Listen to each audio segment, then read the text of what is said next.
Mwamba imara asiyeshindwa kamwe. Kuna baba yangu asiyeshindwa kamwe. Yesu ni baba yangu asiyeshindwa kamwe. Yesu ni baba yangu asiyeshindwa kamwe. Mwamba imara asiyeshindwa kamwe. Nina baba yangu asiyeshindwa kamwe. Nina baba yangu asiyeshindwa kamwe.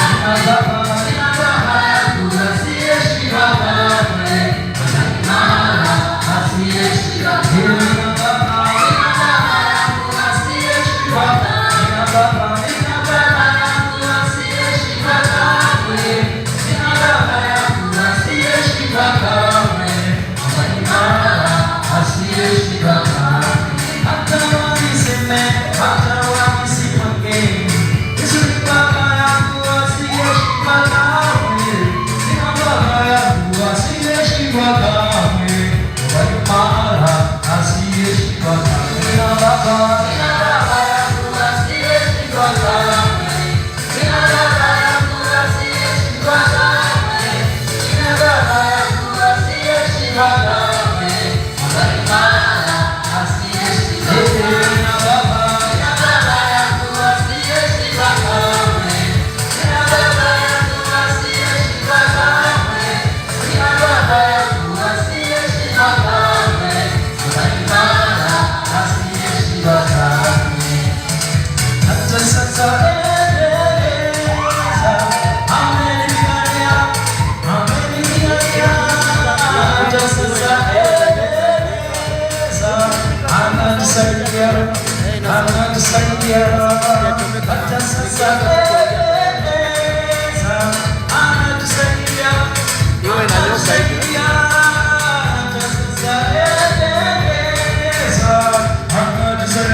Tuwapigie makofi. Waimbaji tuwapigie makofi. Asante. Mungu akubariki sana sana. Haleluya. Asante sana. Mungu abariki na mtukae. Tujihesabia hapa. Basi hapa kwa tina tunahesabu 1 2 3, sema 1 au 2 3. 1 2. Twende 1 2. Unasema 1 mwingine 2. 1 2. Na wewe unasema 1 anayefuata 2 hivyo. Twende 1 2. 1 2.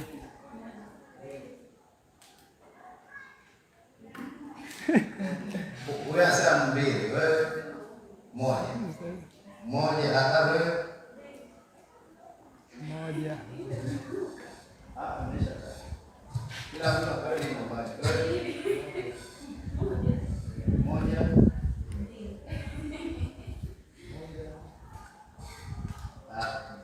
Wabaki na 1. Haya, mwenye 1 naomba usimame.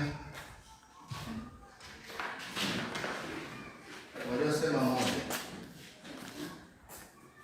Haya, natamani mkae mahali pamoja. Mkae mahali pamoja ili kuna swali la kujadiliana hapa kwa dakika chache, maswali mawili.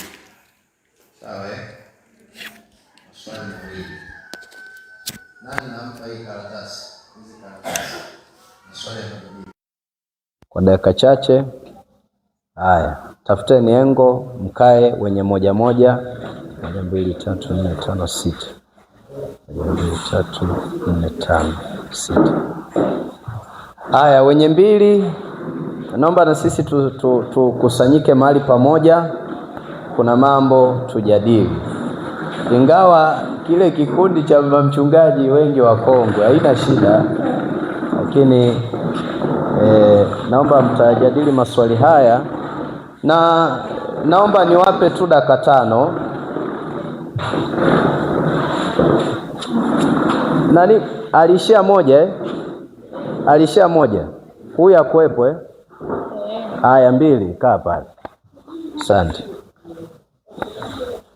Naomba mjadili kwa dakika chache ili tuukomboe wakati. Unaweza ukapitia kwa watu hapo kile ambacho wanajadili.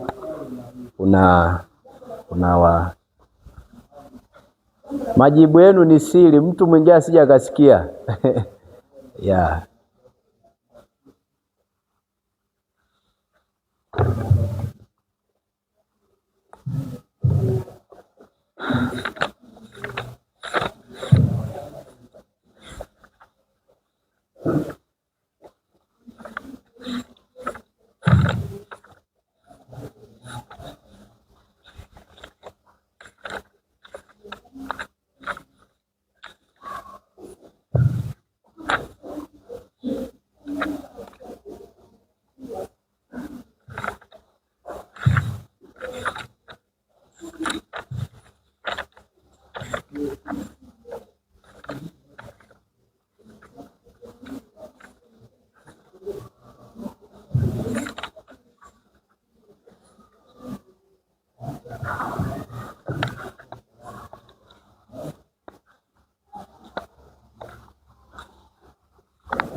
Basi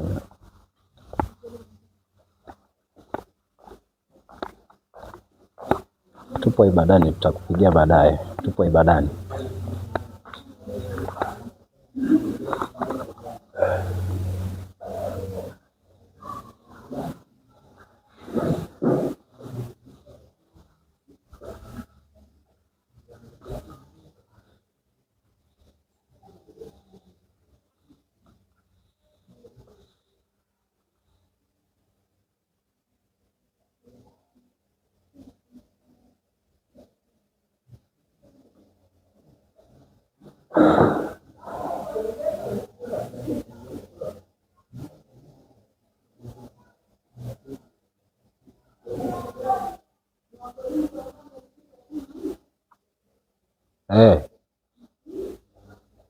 Nini kwani?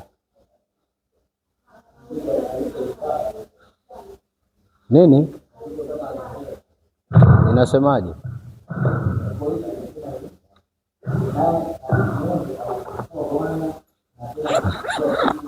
Wa pili nasemaje? Tafadhali mmeniuliza. Wa pili, Wakorintho wa pili.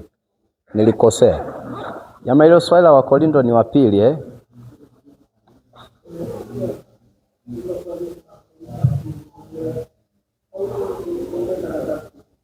na kule wale wana maswali yao na huku wana maswali yao.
Tumebakiza dakika 2 Mnamchagua na kiongozi wa kuja kusema zile ambazo menani.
Mbona maswali hamjaandika? Umeandika tu majibu. Yaani andika swali hapa juu ndo majibu yake.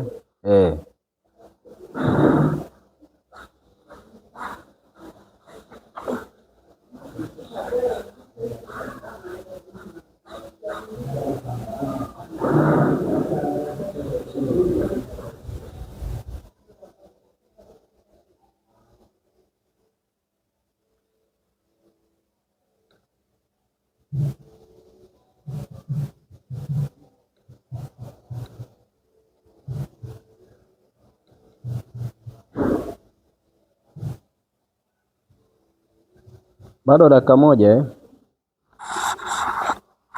dakika 57 zishafika. Naomba mnipe majibu.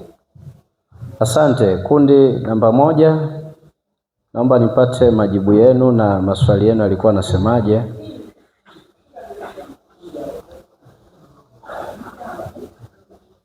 Swali tukae sasa tukae kwenye mkao, watu wawasilishe kile ambacho tumekijadili. Na hawa swali lao la kwanza lilikuwa linasema Wakorinto wa pili sura ya 6 mstari wa 14 inamaanisha nini katika uchaguzi wa mwenza sahihi?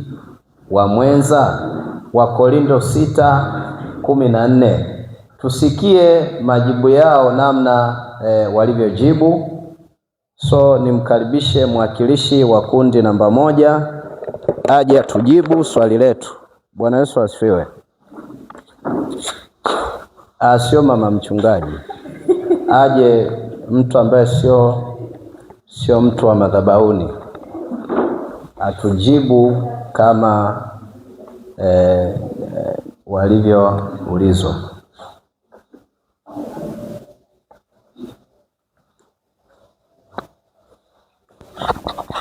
Mwekee mke wako hapa.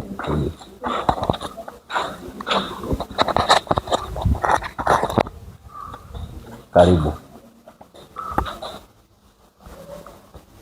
Swali lilikuwa linasema Wakorinto wa pili sura ya 6 mstari wa 14 inamaanisha nini katika uchaguzi wa mwenza?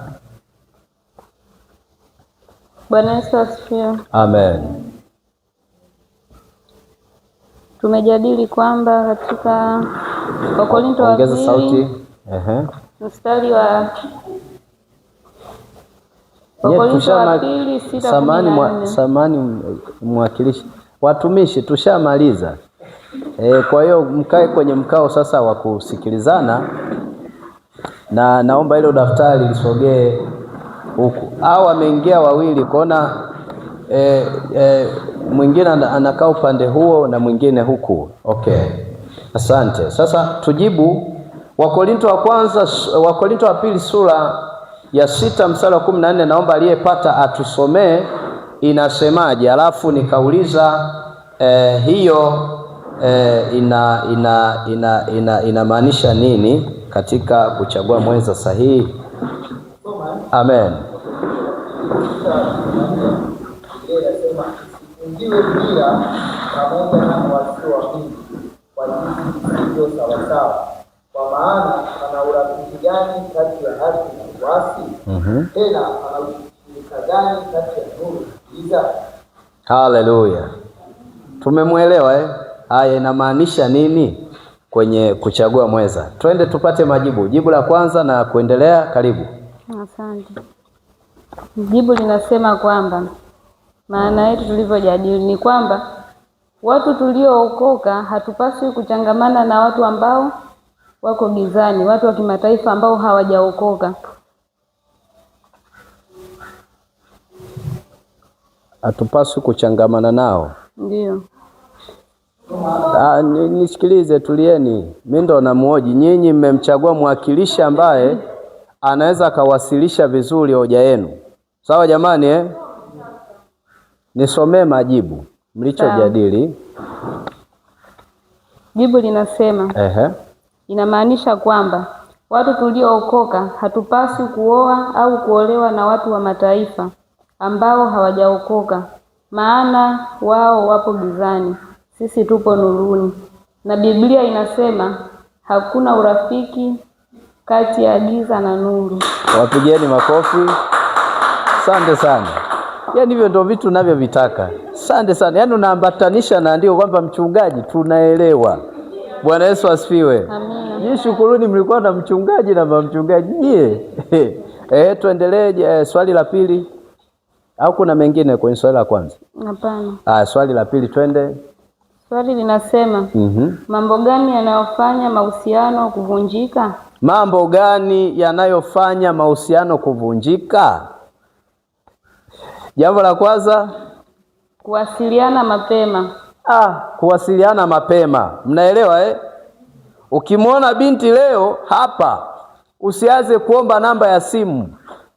Watu wanasema saizi mchawi ni namba, sio kumwambia. Ni namba, tukipata namba umeshapata vyote. Kuwasiliana mapema kunaharibu nini?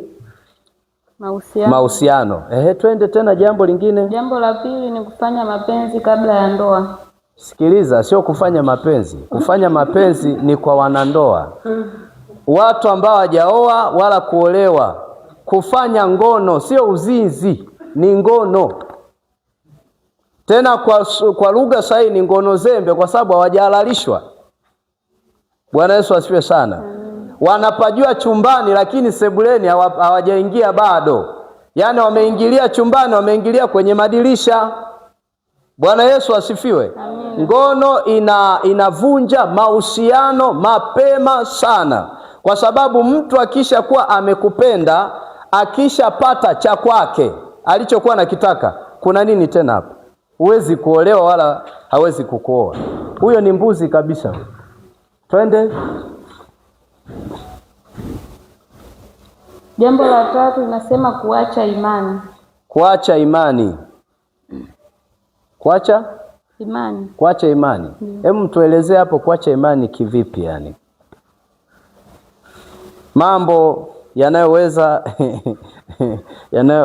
yanayoweza kuharibu mahusiano yapoteze mwelekeo. Mambo gani yanayoweza mahusiano yako yapotee? Okay. Ndio. Okay. Anaanza kuwa mwizi. Okay. Asante. Wapigeni makofi kundi la kwanza. Kuna nyingine? Bado moja. Nyi kundi nyinyi nimewapenda nyie. Nasemaje? Inasema kushikana manyonyo na kubusiana. Mke wangu njoo, wewe si ndo mke wangu bwana, njoo. Bwana Yesu asifiwe. Watu hawajaoana bado ndo wameanza mahusiano. Paka ni shahidi, panya ni shahidi na mbwa ni shahidi. Tena hiyo comment nafikia ametoa Baba Junior. Safi sana.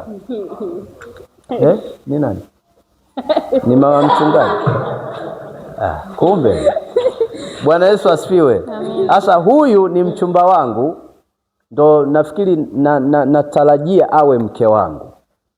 Hasa nikianza sasa kumwambia namna gani na bonyeza inakuwa ni mbaya. Bwana Yesu asifiwe sana. Au naanza kumkumbatia wao hivi, aka kadude kakibonya hapa joto linapanda. Safi sana. Joto linapanda, likisha panda nani wa kuzima? Ndio mnaangukia kwenye uzinzi. Bwana Yesu asifiwe sana. Amen. Hii ndio semina ya mahusiano. Yaani huwa haitakiwi tufiche chochote. Inabidi tuseme vyote. Bwana Yesu asifiwe sana. Amen. Kwa hiyo mmeongea vizuri, jambo ambalo linahatarisha mahusiano yako.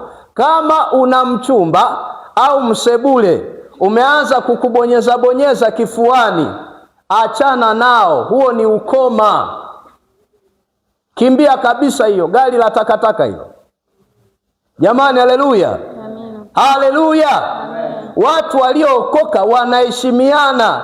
Yaani ukisha muona binti unaanza kumheshimu. Bwana Yesu asifiwe sana. Haleluya. Asante sana jamani. Nisiongee nisije nikahubiri kile nilichokiandaa. Wapigeni makofi. Unajua wamebahatika kwa sababu walikuwa na mchungaji, walikuwa na mama mchungaji. Na walikuwa na mkongwe Baba Junior. Tuongeze makofi kwao.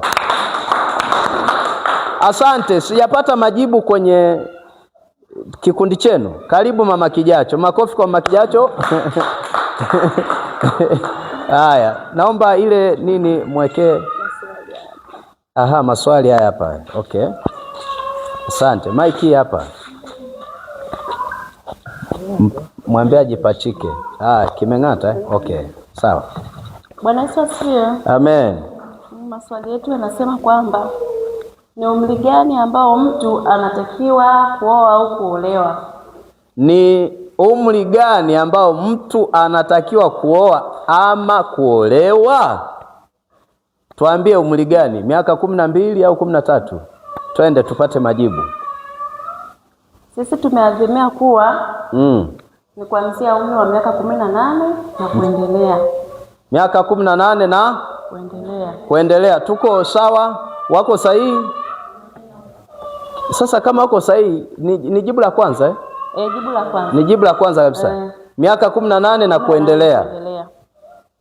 Tuwapigie makofi kwa hilo. Kiserikali hata kikanisa ni kuanzia miaka 18 kuendelea. Swali la pili linasema hivi. Je, mahusiano yanaboreshwa na nini? Kwa nini jambo la kwanza mmeandika tu hiyo 18 na kuendelea, ndo point yenu imeisha hapo. Mbona mjaongeza vitu vingine? Bwana Yesu asifiwe. Naomba niwatwange swali maana mjajadili kwa kina. Swali lingine linakuja kama mtego. Kwa hiyo inabidi mjadili kwa kina zaidi. Bwana Yesu asifiwe sana. Mimi mfano ni binti. Ni binti ana miaka labda tuseme ana miaka 18. Ana miaka 18 alafu kuna mwanaume ana miaka 60. Anaruhusiwa kuolewa kwa sababu ameshafikisha miaka 18 au kuna hekima gani inatumika hapa? Miaka 60 mwanaume, binti ana miaka 18. Ngoja nijaribu. Usijaribu. Wewe jibu tu. Kwa hapo ni makubaliano yenu. Ni makubaliano yenu. Makubaliano kwa sababu okay. Hailazimishwi. Ni makubaliano ila isipokuwa kiserikali wao wanaangalia kuanzia miaka 18 na kuendelea. Makofi kwake. Mchungaji. Haya, ndio. Lakini pia fuatilia hata kwenye maandiko tunaona Daudi katika uzee wake baada ya kuzeeka walimtafutia binti mdogo atakaye mchangamsha. Kwa hiyo Daudi alikuwa ni mzee lakini aliletewa binti kuanzia miaka 18. Yaani napenda mwe mnalifaa kwenye Biblia namna hiyo. Makofi kwake. Swali tena nageuza hapo. Sawa Mwanamke ana miaka 60. Kijana na miaka 21. msikimbilie kwenye mshangazi. na wauliza hawa waliojibu maswali namba 2. Kijana ana miaka 21, ni mtanashati, inawezekana kama mchungaji au amemzidi hata mchungaji hapa alipo. Ana miaka 21. Kuna mwanamke ana miaka 60 kampenda. Je, inaruhusiwa amuoe huyo au kuna hekima gani itumike? Bado tunarudia pale pale, yani ni makubaliano wao jinsi walipopendana. Licha ya makubaliano, wewe ndo mzazi. Sawa kijana wako amempenda mama wa miaka 60. Kuna wakati mzazi unaweza ukakomaa kwamba mimi sitaki umuoe yule mtu kwa sababu ni mtu mzima. Ndio. Anakuzidi umri. lakini yeye ndio kwanza kasapenda. Asante, tumpigie makofi. Bwana Yesu asifiwe sana. Mimi naweza nikasema umri ni namba, hata kwenye mahesabu zimeandikwa. So moyo ukishapenda kuutenganisha ni ngumu. Tunaelewana Kwa hiyo kijana, unaweza ukaoa mwanamke aliyekuzidi hata miaka 20. Si umri ni namba? Ila kesi, ukituletea kesi sisi wachungaji, tutakwambia komaa na huo mzigo. Bwana Yesu asifiwe sana. Umeshapenda au? Hoji. Sasa kwa mfano mkija upenda mtu wa miaka 60 wakati na bibi kanisani wamejaa. Kwanza wataanza kushangaa wa kanisani wenyewe. Hata pia mamangu au babangu nikimpigia simu. Ataniuliza, "Kwa sababu unaenda kumtenda huko?" Yapo ni moyo, lakini sasa Mungu ambaye anabadilisha yote, anaweza kubadilisha hata upendo kwa mama kwenda kwa mwana. Aha. Bwana Yesu tumemwelewa? Yeye anapingana na hilo. Binafsi hata mimi mchungaji hapa kanisani napingana na hilo. Kijana wa miaka 21 au 25 kubeba mtu aliyekuzidi miaka 20 kitu, kwa kweli hapana. Nyi wenyewe mnaonaje? Hapo nani anakuwa ameolewa?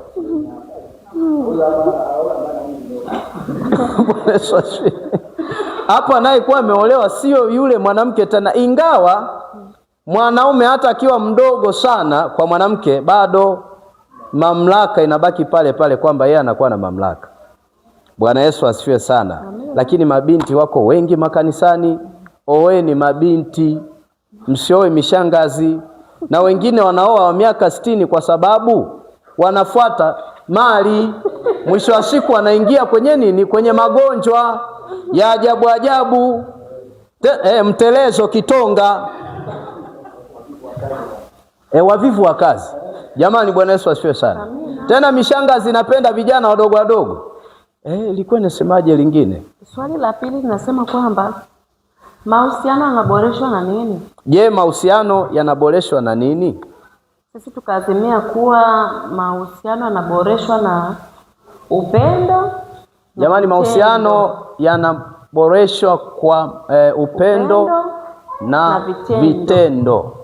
Sawa Si hiyo kwamba labda mmeshatangaza uchumba au ndo naanza kuchokoza hata vocha ndo utumi. Jamani, huo ni ushamba. Kuna vijana wabaili hapa, vocha watumi, vocha ya 500. Tena anamwambia binti ndo yeye amtumie. Mabinti niwaambie, kama kijana yuko hapa na amekwambia nakupenda, unamtumia vocha na wewe ni mshangazi, hebu jipige kifua, sema mimi ni mshangazi. Bwana Yesu asifiwe sana. Kama unakutana na mtu aina hiyo, achana naye mara moja.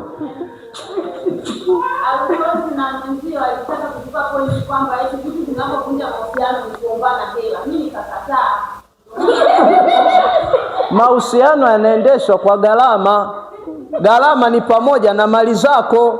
Ndiyo maana inasema utawaacha baba yako na mama yako, utaambatana na nani? Na mke wako au mmeo. Bwana Yesu asifiwe sana. Nitawapa mikono. Endelea, kuna nyingine? Hapana. Ni hivyo. Asante sana, Mungu akubariki. Yatu apigie makofi. Kundi namba 2. Bwana Yesu asifiwe. Haleluya. Ukiona wewe ni kijana unachumbia halafu utoi, watatoa wenzako. Ndio utashangaa unatumiwa vocha lakini mwenzako yuko online hachati na wewe. Kumbe kuna jamaa anamwambia kesho nakutumia 25,000. Tena mabinti wajanja sana kuwapanga wanaume. Akiona wewe unatumaga jelojelo anatafuta wa 10,000.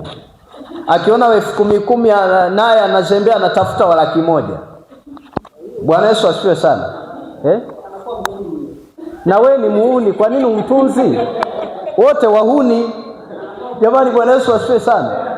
Wote wahuni. Sio kupenda pesa, ni gharama. Mahusiano yanahitaji gharama. Haleluya. Haleluya. Mchungaji, na unatumaga vocha?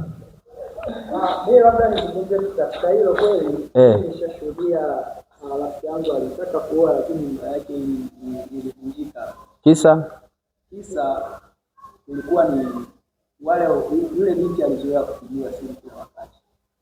Alizoea kupigiwa simu na yule mwanaume. Yani kumjali.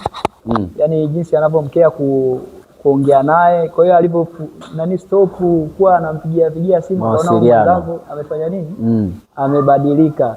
Ili katika shida zake akiwa ana matatizo akimwambia yule mtu alikuwa hamtekelezi kwa wakati.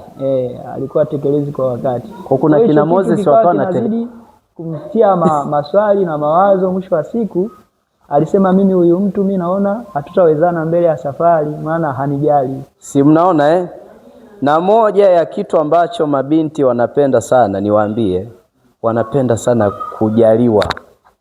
Yaani mwanamke yote anapenda sana umjali kuliko kitu kingine chochote. Lakini kujali, usiseme nakupa hii vocha na wewe lazima utoe. Atoe nini? Acheni uhuni. Unasikia unatoa utoi, atoe nini? Yuko kwa wazazi.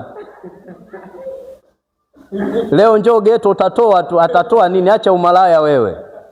Bwana Yesu asifiwe sana. Atatoa nini? Haleluya. Haleluya.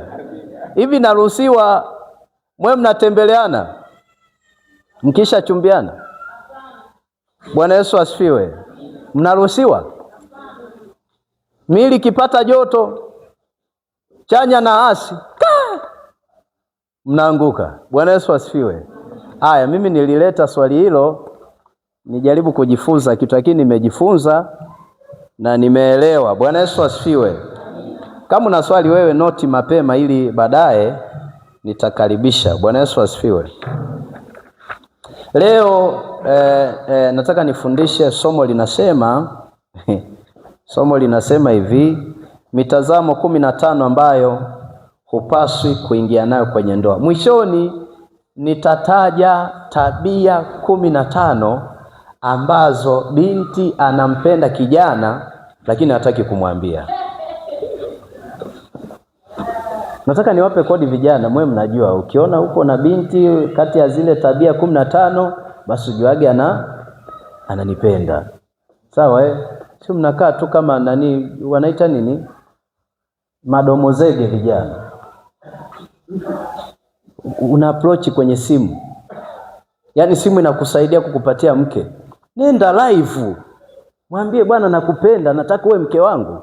Jamani, haleluya. Haleluya.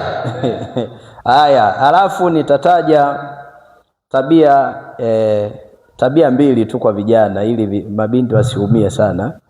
Tabia 2 tu za vijana, kijana anayempenda binti lakini hataki kumwambia. Yaani anaona aibu kumweleza binti. Bwana Yesu asifiwe sana. Haleluya. Basi ngoja niendelee. Kwa nini nafundisha mitazamo 15 ambayo hupaswi kuingia nayo kwenye ndoa? Kwa sababu kuna watu vile wanavyopitia ndivyo wanashawishika kuingia kwenye nini? Kwenye ndoa. Jambo la kwanza ambalo hupaswi kabisa kuwa linaweza kukupelekea kuingia kwenye ndoa, jambo la kwanza, andika ugumu wa maisha. Yaani mtu anaweza akapitia ugumu wa maisha akasema, mimi kwa ugumu wa maisha, mwanaume yoyote au binti yoyote atakayekuwa tayari kuishi na mimi, niko tayari kuishi naye. Na hii kitu inawafanya sana mabinti wengi waolewe na wanaume wasiokuwa waume zao kwa ugumu wa nini? Wa maisha. Yaani mtu amekonda amekaa kama moja, alafu anasema mwanaume yoyote atakayenipenda nitakuwa naye tayari kuingia naye kwenye nini? Kwenye ndoa, kitu ambacho sio kabisa. Hata kama ukiingia kwenye hiyo ndoa hamwezi kudumu. Haleluya! Maana kama maisha ni magumu alafu yakaenda kuongezeka, wewe lazima utaenda, labda unaweza ukajiua, maana ulichokuwa unategemea sicho. Jamani, Bwana Yesu asifiwe sana. Haleluya! Kwa usiingie kwenye ndoa kwa sababu ya ugumu wa maisha. Hata kama maisha ni magumu, endelea kuvumilia. Uko wakati Bwana atakupa msaidizi wa kufanana na wewe. Nilisema Jumapili ile kwamba kila mwanaume unayemuona anaye mke wake, na kila mwanamke unayemuona anaye mume wake. Jamani, haleluya. Biblia inasema kila mwanamume na awe na mke wake mwenyewe, na kila mwanamke na awe na mume wake mwenyewe. Hajasema awe na wake zake. Wengine ni mabinti amewapanga vijana kwenye simu. Akiwa na shida ya vocha anamtafuta Juma. Akiwa na shida ya kodi anamtafuta Steve. Sio Steve wewe. Bwana Yesu asifiwe sana. Akiwa na shida ya kununua perfume anaye Moses. Na kina Magwegwe wamepangana humo, wanapeleka hela, hawajui binti amewapanga. Msione mabinti wale wanaojitegemea wamepanga, wana maisha yao. Wale wamewapanga kina Alfonsi humo, wanahangaika, wanapata shida. Kijana nauliza, mbona nimekutumia vocha ya 2000? Sasa mbona hata unitafuti? Kumbe binti yuko kwenye kipindi kigumu cha maisha, anatafuta mtu kati ya wale 15 aseme bwana njoo tuishi. Mwisho wa siku mtu anaangamia, anaenda kuishi maisha ambayo si ya kwake. Jambo la pili ambalo upaswi kuingia nalo kwenye ndoa, yani ukiliangalia kwamba hapa nahisi kama nazeeka. Jamani, umri usikufanye uingie kwenye ndoa haraka. Amina. Bwana usaidie sana. Kuna mtu mwingine anasema mimi na miaka 45 sijui itakuwaje mimi. Itakuwaje wewe? Kwani ni wa kwanza kuchelewa kuolewa? Wako wengi ambao walichelewa kuolewa na tunaona matokeo yao yalikuwa mazuri. Bwana Yesu asifiwe sana. Nilimuona Christian Kiwia, unamfahamu yule mwinjilisti mchungaji yule yuko Marekani. Kanisa lake liko pale Pugu. Yule mchungaji alifiwa na mke wake. Alipofiwa na mke wake akiwa na miaka 72. Haleluya. Alipofiwa na mke wake akamwambia askofu, mimi siwezi kukaa hivi. Bado mwili unahitaji namna fulani. Angalau niwe na petiwa hivi. Jamani, haleluya. Ni mzee, ukimwona ni mzee, ndevu kama zote, lakini bado anahitaji. Ili nisitende dhambi, jamani, naombeni kuoa. Akamkuta mama alikuwa na miaka 60 ndani ya kanisa, hajawahi kuwa na mwanaume yoyote. Haleluya. Hajawahi kuwa na mwanaume yoyote. Ndo akamuona yule anafaa kuwa nani? Kuwa mke wake. Basi wakatangaza uchumba. Tena uchumba walitangazia kwenye kikao cha wachungaji. Wakatangaza uchumba wa kizeezee, unajua tena.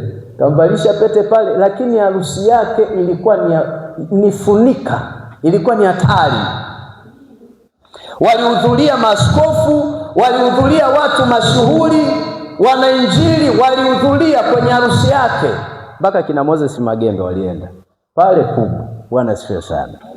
Sasa nataka uniambie, huyu aliyekuwa na miaka 60, huyo na miaka 40, na miaka 35, na miaka 32, nani ambaye alikuwa amekaa sana miaka 60 lakini akaolewa? Saizi yuko wapi? Anakula maisha ya Marekani. Bwana Yesu asifiwe sana. Asubuhi mtumishi wa Mungu alisema alikimbia watu Kenya, ajui kuongea Kiingereza.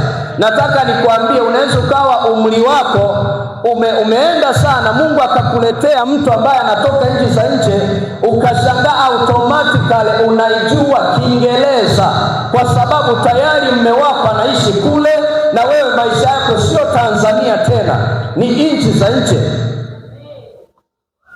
David, tunaelewana? Kwa hata kama mke wako ana miaka 60, haleluya, umri.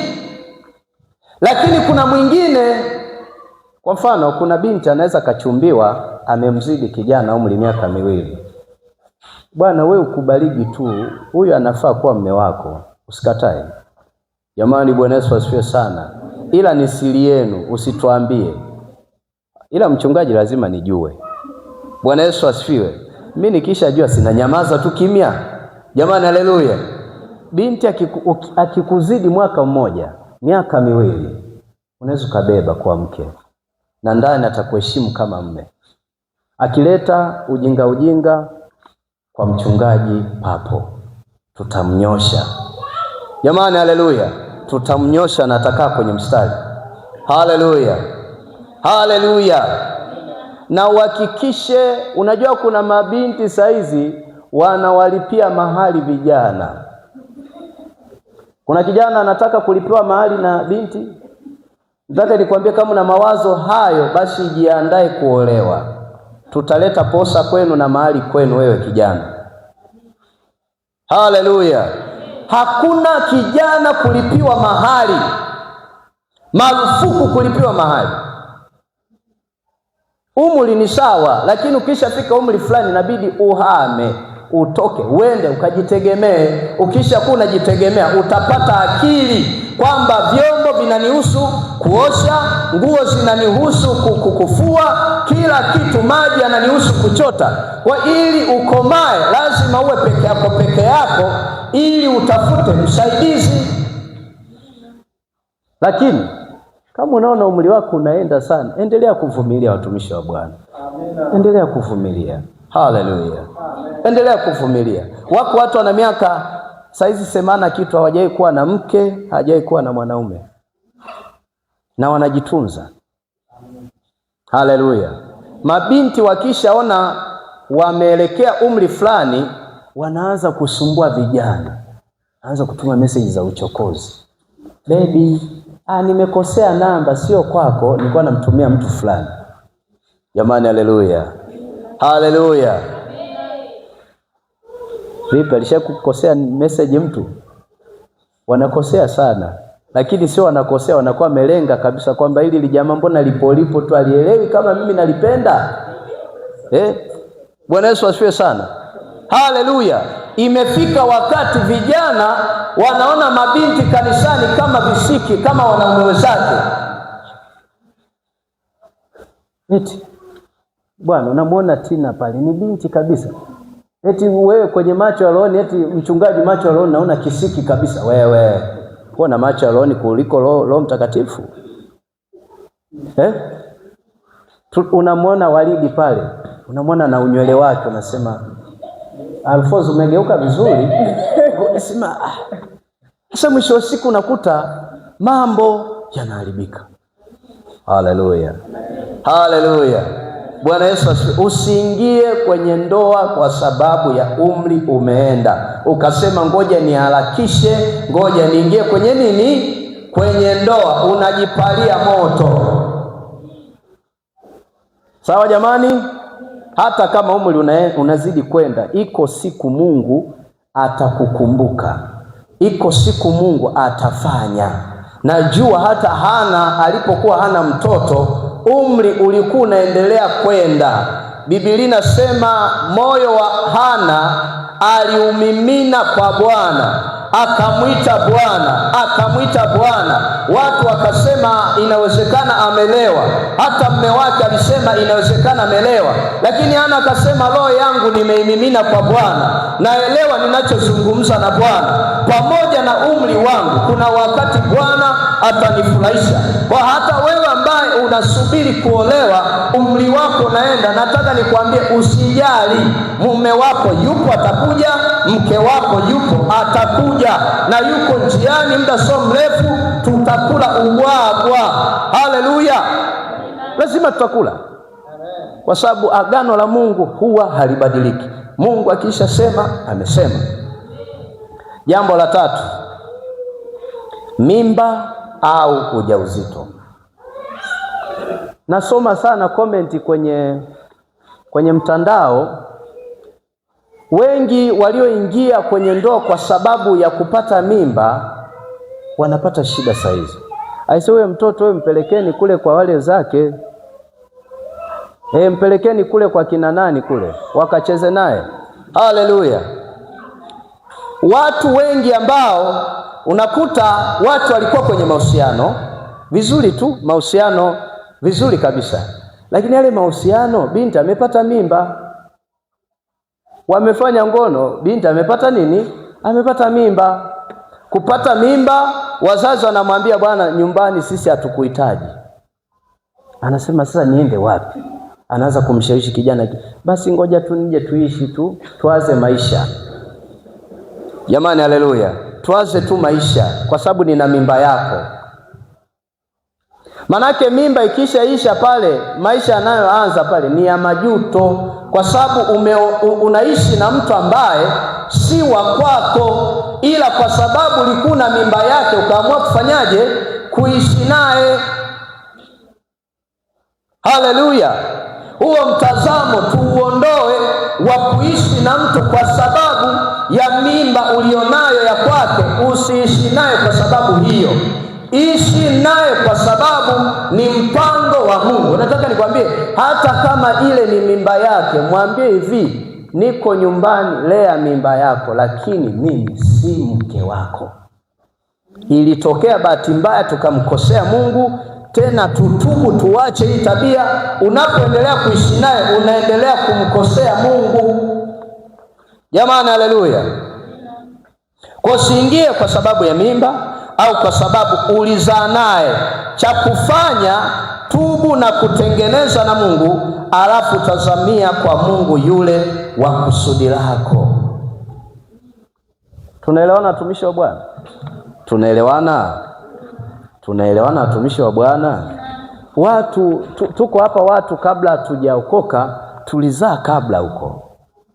Akianza kukuambia bwana, hebu njoo turudiane, wanasema njoo tujadili mambo ya mtoto. Unajua wanaume wana mbinu nyingi sana. Nataka niwaambie, anasema hivi, hebu njoo nani hapa Mkulanga Terminal tujadili mambo ya nini? Ya maisha. Mama mchungaji, njoo nikuonyeshe vile wanafanya. Haleluya! Huyu anaitwa Mama Boazi na mimi Baba Boazi, hatuishi pamoja. Inawezekana una ndoa yako huko, na mimi huenda bado sijaoa. Sasa nakwambia Mama Boazi, tukutane Terminal. Tunakutana Terminal. Huyu ananiambia bwana, lakini hatutagusana hata kusalimiana kwenye simu, hatutasalimiana, ila tukikutana pale. Unajua nimekumbuka yale mambo yetu ya zamani. Unaendeleaje? Naendelea vizuri bwana, basi hata kumbato kidogo wao. Sasa hapa mahali hapa naona kama hapafai kidogo. Sasa tukapata sehemu ya utulivu kidogo, tukajadili mambo ya mtoto wetu. Yaani kusiwe na makelele. Hivi ni sehemu gani ambako kutakuwa na kafeni kanazunguka kanatupulizia, angalau hata tupashe kiporo kidogo. Bwana Yesu asifiwe sana. Kwa hao wanaondoka, wanaenda wapi? Wanaenda lodge. Mambo ya kujadili mtoto yataishia pale stendi. Kule kinachokwenda kufanyika ni kitu kingine. Yaani ni mwendo wa kupasha tu kiporo. Alafu janaume linaanza kukudanganya. Kumbe jamaa na faidi. Linakudanganya. Jamaa wewe ana faidi. Hivi nilikuachaje? Unajua wewe mwongo. Mume wangu ananipenda. Wewe anakupenda. Jamani, Bwana Yesu asifiwe. Haleluya. Kwa sababu ulizaa naye, sasa anaanza kukushawishi, kukuvuta uingie kwenye mtego wake. Ukishaingia kwenye mtego wake, unaingia kwenye ndoa, mnaanza kuishi, umemsaliti mtu wako, unashangaa siku ya kwanza, ya pili, ya tatu unamfumania yuko na mwanamke mwingine kitandani. Kuna mtu hajajinyonga hapo? Amemkosa mume wake, lakini ameingia kwa hili jamaa, baba la mtoto. We bora tu baki kuwa single mother tu, tujue moja, ili kama kuna kijana amekuchumbia, mwambie tu ukweli, mimi nina mtoto ana miaka kadhaa, kwa hiyo mimi ukinioa niko na mtoto pembeni, nilizaga kabla ya ndoa. Waelezeni watu ukweli. Jamani, Bwana Yesu asifiwe sana. Waeleze watu ukweli. Mweleze yule unayempenda ukweli. Debbie, unaonaje kuoa mke ambaye ana mtoto? Ni sahihi? Jamani, hivi kati ya mwanamke ambaye hana mtoto na ambaye ana mtoto, nani anaongoza kwa kutulia kwenye ndoa?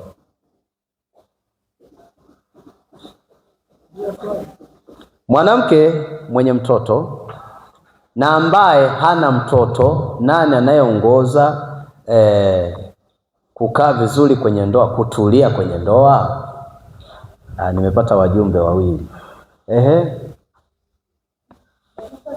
Amen.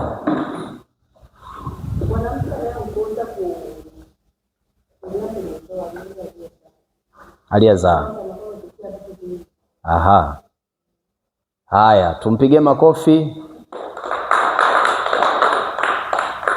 Na nyongeza. Haya, twende mama. Na wewe una mkono? Haya. Amen, amen. Anaongoza kulia kwenye ndoa ni yule aliyozaa, lakini umpata ambaye anampenda Mungu kweli kweli. Umpata ambaye hampendi Mungu kweli kweli, kwanza atabezi sana na mtoto wake. Nyinyi mko nje mna chati? Unaongea na simu wakati mchungaji anahubiri? Haya, ingieni ndani.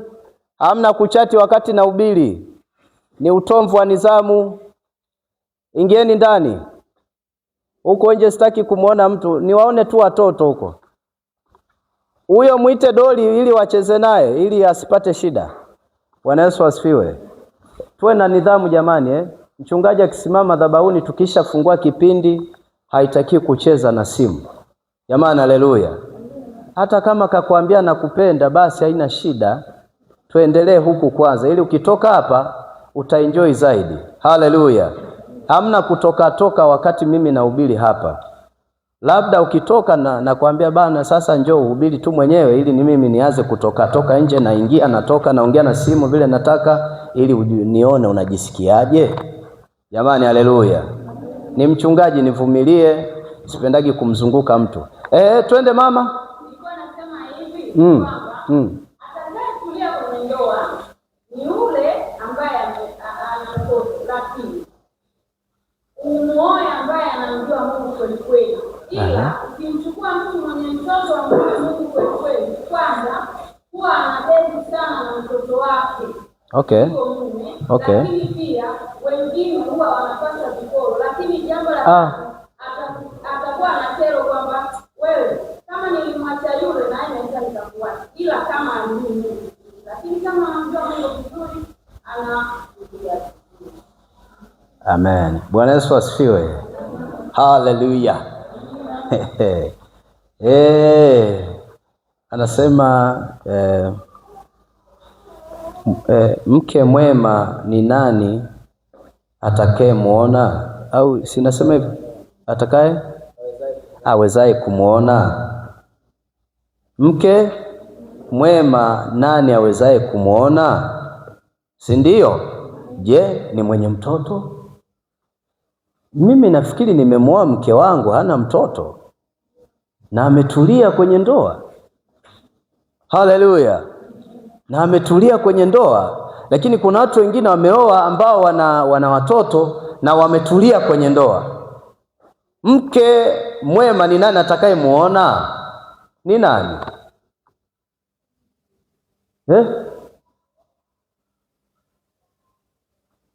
Nani? Ni Mungu mwenyewe. Unamwachia Mungu. Mungu, mimi kuhusu swala la mke mimi nakuachia wewe. Mimi sina habari ya mke mimi. Amen.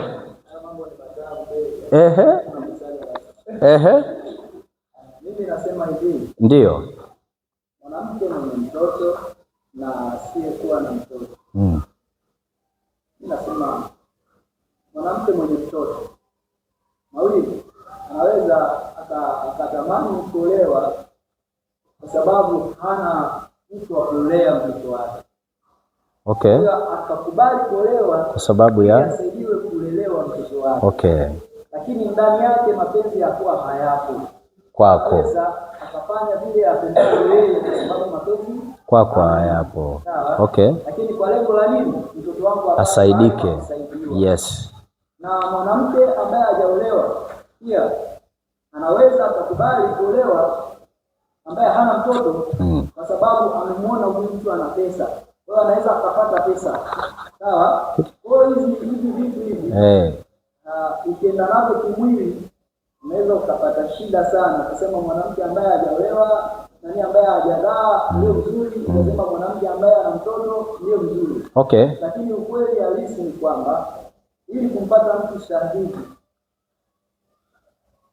ukimuona mtu maana yake kwamba inatakiwa umuingize Mungu aliingilie kati hilo swala la kupenda. Okay. Kwa hiyo Mungu akusaidie kufahamisha kwamba huyo mtu ni sahihi ama sio sahihi. Asante, tumpige makofi. Nafikiri semina ya kwanza nilisema kuhusu namna ya kumpata mwenza sahihi. Si ndio? Nilitoa mambo machache ambayo yatakuonyesha kwamba huyu ni mtu sahihi. Sawa jamani, nilisema jambo la kwanza ni amani ya moyo.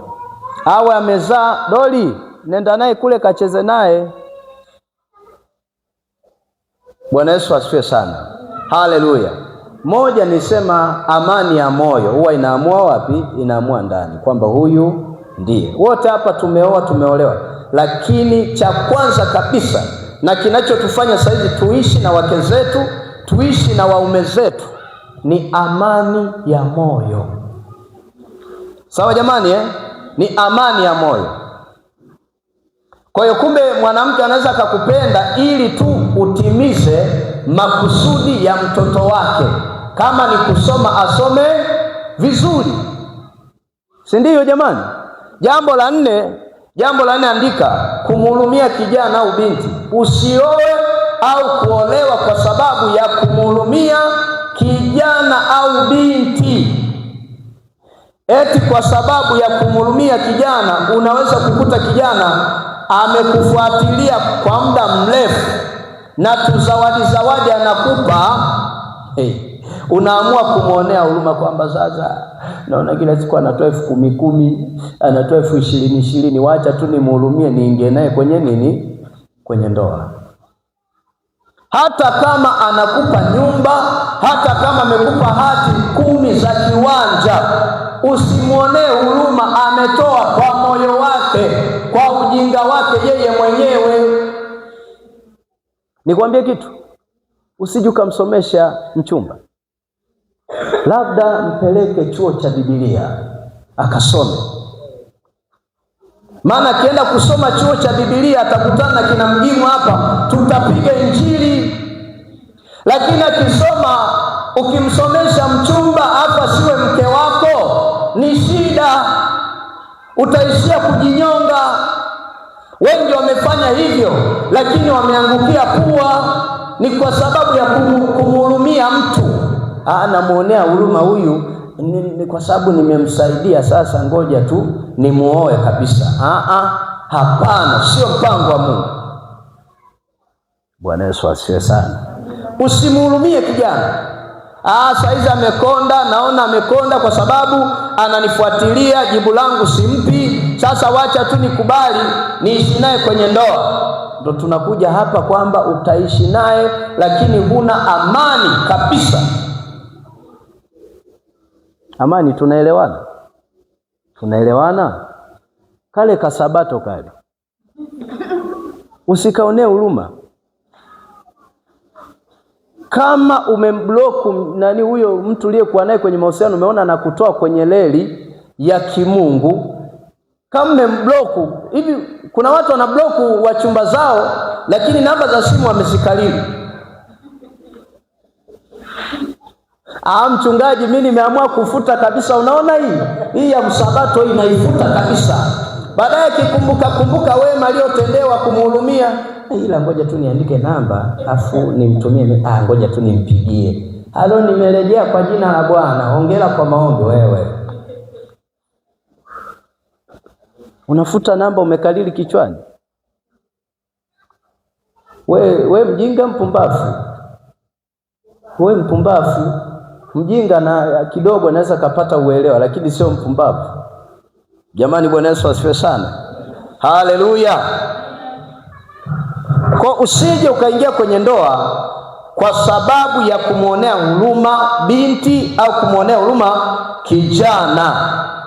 Eti kwa sababu anavaga kiatu kimoja kila siku unasema mimi nitaenda kumnunulia.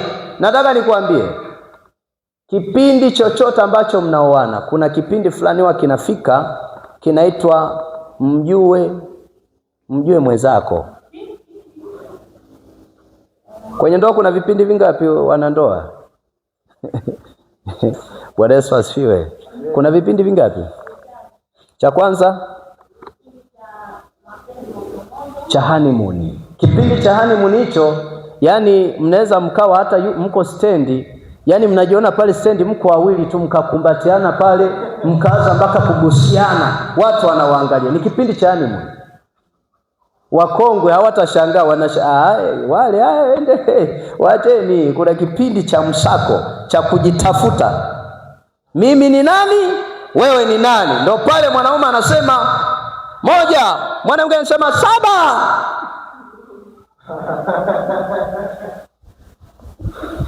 Kaoshe sahani, nenda kaoshe mwenyewe. Nijue mimi ni nani, na wewe nataka nikujue wewe ni nani. Wewe bwana, wewe mwanamke unanisumbua, nipige, niue, kwani sina kwetu. Kipindi hicho kinapitiwa. Bwana Yesu asifiwe sana. Kwani hamjapitia? Si mnapitia? Lazima tunapitia. Haleluya. Mnatafutana hivi mama mchungaji hapa ni nani?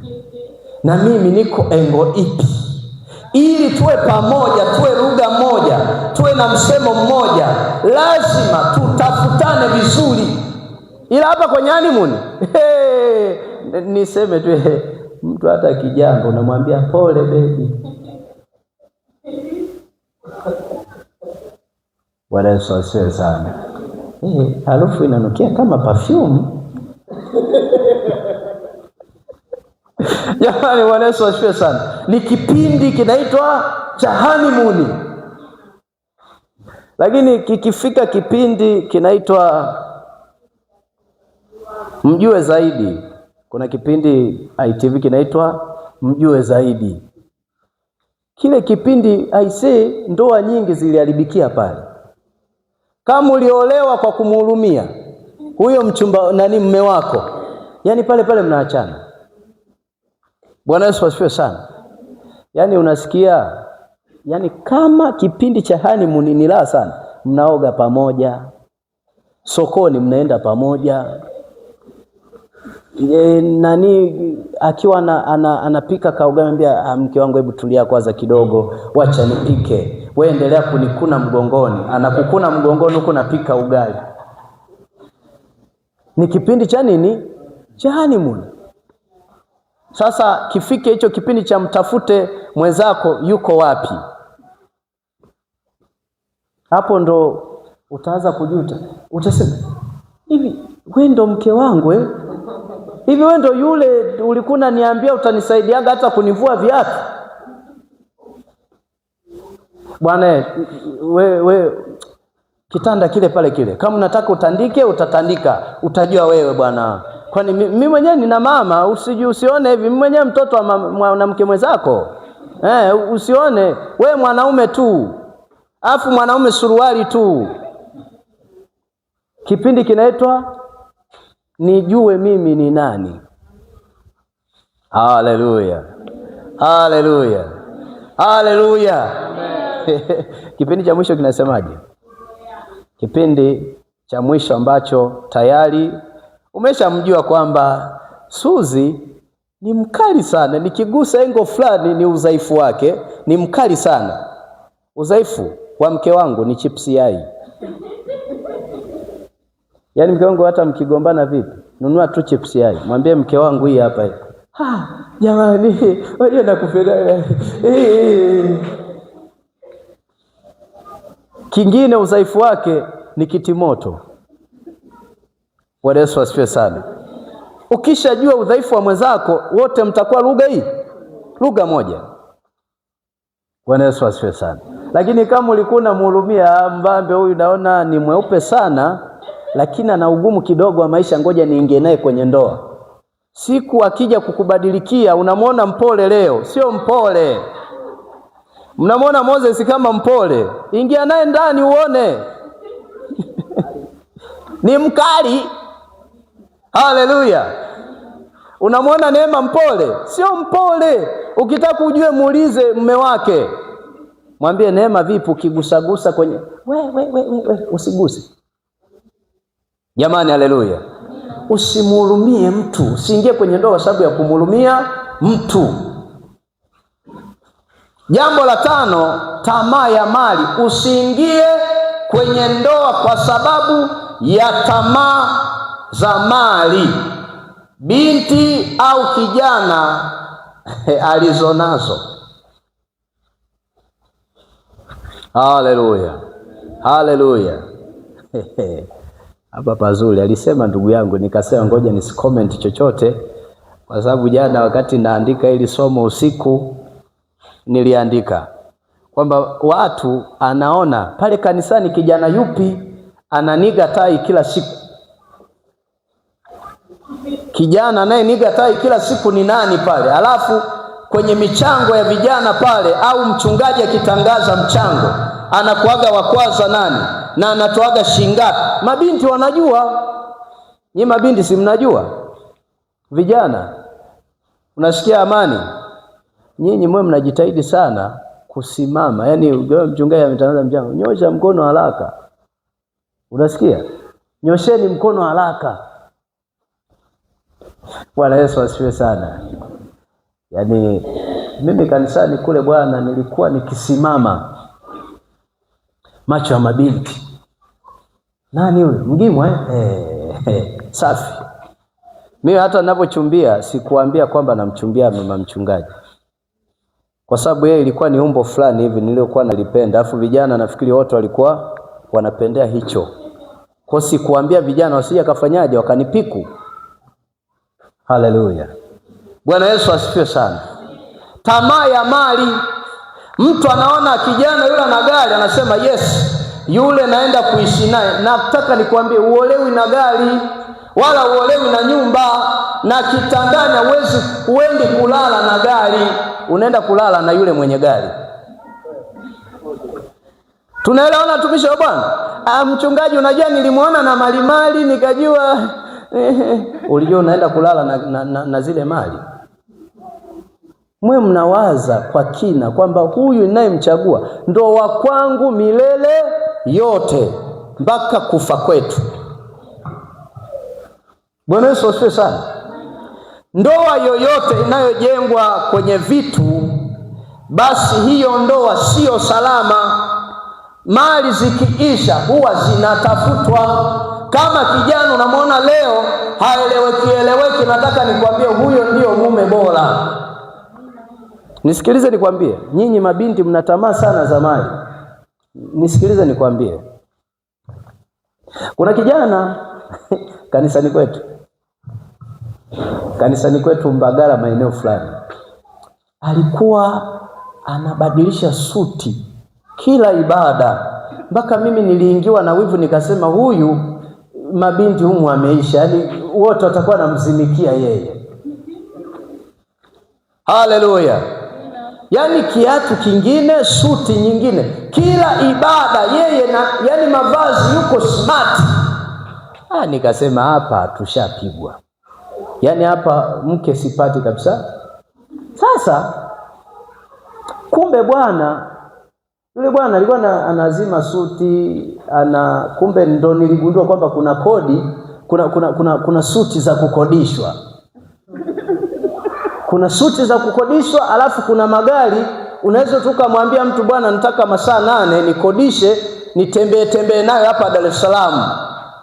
Jamani, shuka kwenye ndinga kali na miwani mikali na kiatu cha kwenda bwana.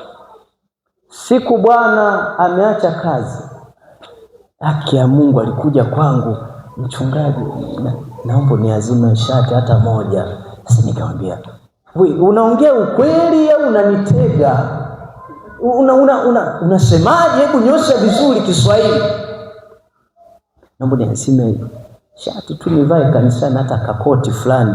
Nikasema, ndugu yangu, sina tena, wewe sistahili kabisa hata kukupeleka chumbani kwangu, maana naona aibu. Haleluya! Sasa kuna mabinti wale walikuwa yani wanamuona, yani yule bwana alikuwa ananata bwana, hata kitembea mwendo wake, yani unajua huyu jamaa ipo hela. Kwenye michango alikuwa ni wa kwanza anatoa, lakini sijui nini alipitia. Ndio baadaye akajaga kuniambia, bwana mimi kilichoniathiri nilikuwa na kodi sana nguo na kodi magari, nabadilisha kila siku ili mradi tu niwapate mabinti. Jamani, Bwana Yesu asifiwe sana. Binti ukiwa unapenda sana watu wenye magari, watakukodia magari, na kama unapenda watu wanaojua Kiingereza wasomi, utapata, na kwambia wanaongea kisomi hatari, lakini sio mume. Kwa sababu akikuekitia si sawa tu, yeye anakuekitia. Tena vijana siku hizi mna balaa kweli. Alphonse hapo anazima geto la Magwegwe. Bwana Magwegwe, wewe geto lako limekaa vizuri, liko vizuri, hebu yule binti anataka apite hapa, ana kodi na gari kabisa, geti kali. Bwana, hapo ndo nyumbani. Kwa ukitaka wakati wote, wanaongea kwa kunata, ukitaka wakati wote usukapita hapa.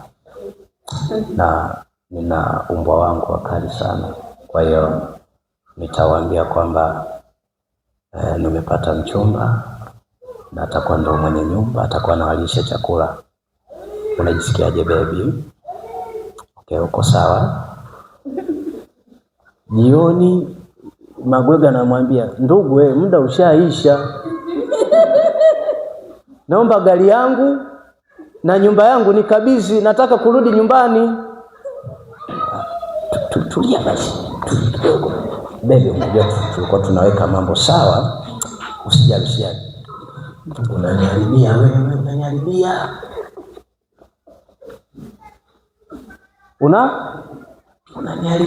Unaniharibia wewe. Wewe tulia, nitakupoza hata 500,000. Ukimwangalia mwenyewe 500,000 anayesema anafanana na 500,000, lakini 500,000 hana. Sasa wewe ukishaingia kwenye ndoa kwa namna hiyo, umeisha. Maana utaingia kwenye ndoa, utapata ujauzito, maisha yako yanaharibikia hapo, na ndoa huwezi kuishi, kwa sababu ulichokifuata hakipo. Hivi mnajua kuna watu wanataka kuolewa na waume zao ili wao wanatembea barabarani watu wao wanawaona, si ndio? Na wanafanya hivyo ili wawatambishie watu. Ndoa sio kuwatambishia watu, ndoa ni agano la kimungu. Jambo la 6, usioe au kuolewa kwa kuwafurahisha wazazi, ndugu, marafiki na jamii. Mtu mwingine anaoa kwa sababu ya kushinikizwa na wazazi. Before sasa umri wako umeenda, hebu oa. Jamani, haleluya. ikiwezekana tumekutafutia kabisa na mke wa kuoa, beba mke. Jamani, haleluya. Unaoa kwa sababu ya kuwafurahisha wazazi, kwa sababu ya kuwafurahisha jamii, kwa sababu ya kuwaonyesha. Usiingie kwa sababu ya kuwaonyesha wazazi au jamii, maana ndoa sio maonyesho. Ukitaka maonyesho nenda Sabasaba. Ndoa sio maonyesho. Ndoa ni maisha ya kiagano kati ya watu wawili waliokubaliana. Mnanielewa?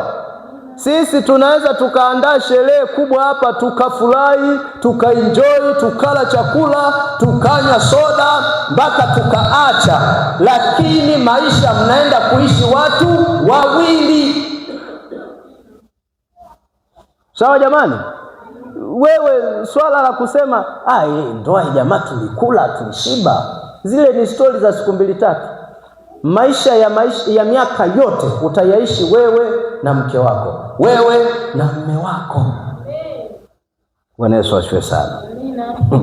Jambo lingine andika uchumi. Mtu anaingia kwenye ndoa kwa sababu ya nini? Ya uchumi umekuwa mgumu. Eti kwa sababu kazini kwake alikuwa analipwa 300,000, sasa analipwa 20,000. Anasema maisha yangu nitaendeshaje? Kwa hiyo kama sitaweza kuendesha maisha, bora niingie kwenye ndoa na fulani ili maisha yakawe laini. Nataka nikwambie, umeongeza ugumu wa maisha. Bwana Yesu asifiwe sana. Utakuwa umeongeza ugumu wa maisha. Haleluya. Haleluya. Jambo la 8, ukabila. Ukabila. Magwego na kupiga nyundo, Yona na kupiga nyundo. Haleluya. Amani, kama umechoka simama kidogo pale, simama kwa hata dakika 5, afuta simama utakaa tena. Bwana Yesu asifiwe sana. Simama pale mwenyekiti wa vijana. Simama pale ili uchangamke kidogo. Bwana Yesu asifiwe sana. Haleluya. Haleluya. Ukabila. Baba mchungaji kichwa kinakuuma, kajimwagie maji kidogo. Inawezekana si bachela. Bwana Yesu asifiwe sana. Sasa jambo la 8 nimesema ukabila. Yaani mtu kama mimi ni Muhehe, siruhusiwi kabisa kuoa Mgogo. Haleluya. Bwana Yesu asifiwe. Huyu jamaa Msukuma, umechumbia Msukuma, kachumbia Msukuma mwenzake. Nyinyi Wafipa, lakini mmechumbia kuna mtu anataka nipe ujumbe mmoja haya. Bwana Yesu asifiwe sana. Wameona Wafipa kwa Wafipa, hatukatai, ni nyinyi mlivyokubaliana. Sawa Lakini mtu usiolewe kwa sababu huyu ni kabila langu. Sawa Pita huku, hiyo uone mlango wa mchungaji, pita. Bwana Yesu asifiwe sana. Kwa sababu ya kabila, mtu anasema kwa sababu yule ni Muhehe naamua kumuoa. Usioe kwa sababu ni Muhehe na wewe ni Muhehe. Usioe kwa sababu wewe ni Mfipa na yeye ni Mfipa. Usioe kwa sababu wewe ni Mgogo na yeye ni Mgogo. Oa kwa sababu ni Mungu amekusudia kwamba huyo awe mwenza sahihi wa maisha yako. Jamani, haleluya. Sisi Waha huwa tunaoa Waha wenzetu. Wewe sikiliza, kuna Waha wameolewa na Wahehe, kuna Waha wameolewa na Wahaya, kuna Waha wameolewa na Wadigo, Wandengeleko nao, sijui makabila mbalimbali yameoana hapo. Na mji Tanzania imetanuka kwa namna hiyo. Ndio maana hapa tuko zaidi ya makabila hata 6 hapa. Kuna Muhehe, Wahehe tupo hapa, Wahehe tupo, Wagogo hapo. Wewe ni Mkuria? Wakuria. Wewe Mdengeleko? Naam, wewe kabila gani? Mama yule kabila gani? Mdengeleko yupo. Wewe Mnyamwezi? Mzaramo? Wewe Mgogo? Huyu Mjita. Bwana Yesu asifiwe sana. Haleluya. Yule pale yule watu wenye sifa Muhaya. Haya Baba Junior Muha. Si mnaelewa eh? Sijui mnaelewa? Usio kwa sababu ya ukabila. Huyu Msukuma. Umeona makabila yako mangapi? Tuko zaidi ya 8. Bwana Yesu asifiwe sana. Sijui tunaelewana eh? Lakini yote hii ni sababu ya kuoa na kuolewa. Tumesambaa. Hapa ilitakuwa kimsingi wawepo Wazalamo tu, nafikiri na Wandengeleko na watu wa kusini. Watu gani? Wa Matumbi, wawepo na watu gani? Wa Makonde. Yaani hapa ndio itakuwa iwe hivyo. Jamani, haleluya. Haya, kwa usiingie kwa sababu ya ukabila. Wewe Muhehe unatafuta Muhehe mwenzako. Wewe ndugu yangu usitafute Muhehe mwenzako. Mimi nilitafuta Mgogo kwa sababu mtu akija nyumbani hata kama ni mkwe au ni mtu mgeni, tusianze kuongea Kihehe pale. Mpaka mtu anajisikia vibaya. Bwana Yesu asifiwe. Haleluya. Haleluya. Usiseme sisi tumeokoka. Nikwambie, kati ya watu wanaoongoza kwa kuteta wezao ni watu waliookoka. Chukua hiyo. Tena wanaoongoza kwa kuteta watu ni mke na mume. Mimi na mke wangu huwa tunapiga sana umbea kuliko kula. Tunapenda umbea kuliko kula. Bwana Yesu asifiwe sana. Yona kwani eti wewe na mume wako vipi? Sasa je, yeye anasema na sisi tunapenda umbea kuliko kula. Yaani kitu cha kwanza mume akishafika inakuwaga ni umbea. Yaani anakupokea mabegi huko anakuambia mume wangu, yaani nakabwa hapa, nataka nikwambie, njoo chumbani, njoo nikueleze. Unamjua mama fulani? Yule. Kumbe mambo yenyewe hata sio ya msingi sana, ya kawaida tu. Lakini anavyokuandaa kisaikolojia unajiandaa kusikiliza ujumbe. Yaani hapo bado hujala chakula wala kunywa chai. Unapewa umbea. Eti wewe unasemaje? Au wewe hamna. Hivyo wewe Neema vipi? Hivyo. Bwana Yesu asifiwe sana. Lakini jambo lingine, usiingie kwenye ndoa kwa sababu ya elimu. Mimi nahitaji sana watu waliosoma elimu ya juu. Sitaki mtu ambaye hajasoma. Elimu. Usiingie kwenye ndoa kwa sababu ya elimu. Mtu hajasoma, umempenda, mchukue wewe mke wako. Na wengi sana mnawadharau sana mabinti wa kazi za ndani. Si ndio jamani? Mnawadharau sana. Lakini sasa hao ndo wanakuaga wa mama wachungaji. Haleluya. Nani alimuona dadangu yule alikuwa amekuja hapa ibada alikuja kwenye maombi usiku. Dadangu tulienda naye kwa Mawile. Waliomuona wanyoshe mkono. Asante. Yule dadangu yule alikuwa anafanya kazi za ndani kwa mchungaji. Lakini saizi ukienda pale Baba Junior, vipi tulivyofika kwenye kanisa lao? Ulilionaje kanisa? Utasema la mtu aliyekuwa usigeni? Tutasema la watu wasomi kabisa, waadhi za juu kabisa huko. Bwana Yesu asifiwe sana.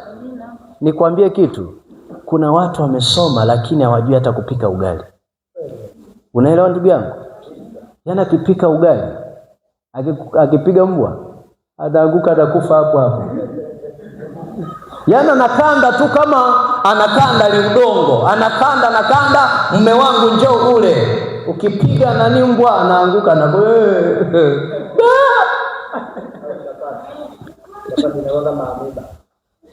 chapati inakuwa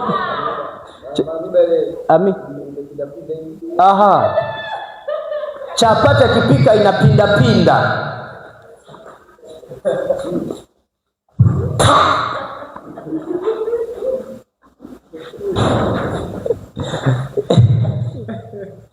Mtu unataka kula mume wako, ndio siku hiyo mmeoana ndio mnaingia kwenye ndoa. Ule mapishi ya mke wako kwa mara ya kwanza, mmetoka kule honeymoon. Mke wangu pika, amepika pale chapati nyeusi. nyeusi kama sufuria. Unasema hilo ngoja nivumilie kwa siku ya kwanza, siku ya pili vile vile chapati nyeusi, ukiikata inalia. Ukianza kula kama unakula mahindi yaliyokaangwa. Amefanyaje? Ana elimu ya darasani lakini kwenye mapishi hayumo. Bwana Yesu asifiwe sana. Wageni wakija anamwambia mume wake, mume wangu sasa tupeane kazi, wewe kapike, mimi naandaa wageni wakae mahali pazuri. Acha ujinga. Bwana Yesu asifiwe sana.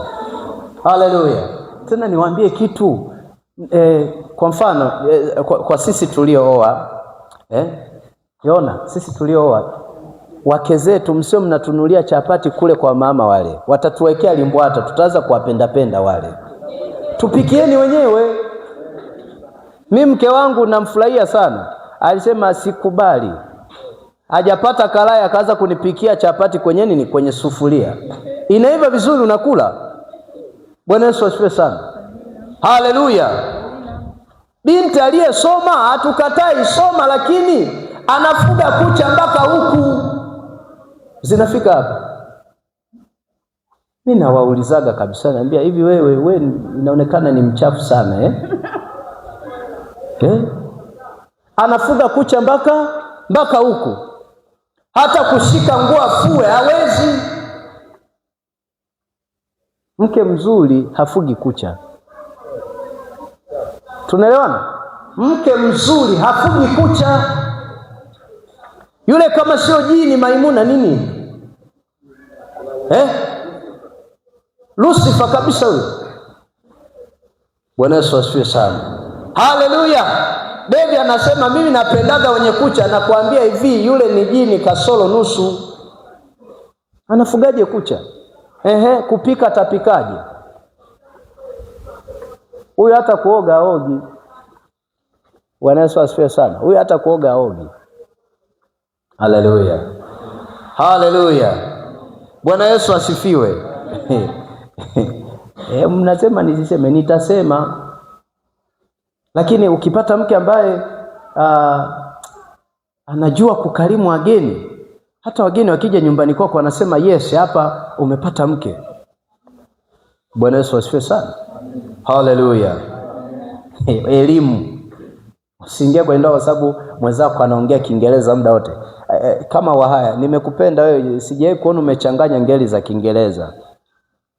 Mwahaya akiwa anaongea lazima kuna mahali atachanganya nini? Ataweka ngeli ya Kiingereza. Bwana Yesu asifiwe sana. Jambo la 10, usiingie kwenye ndoa kwa sababu ya kumkomoa aliyekuacha.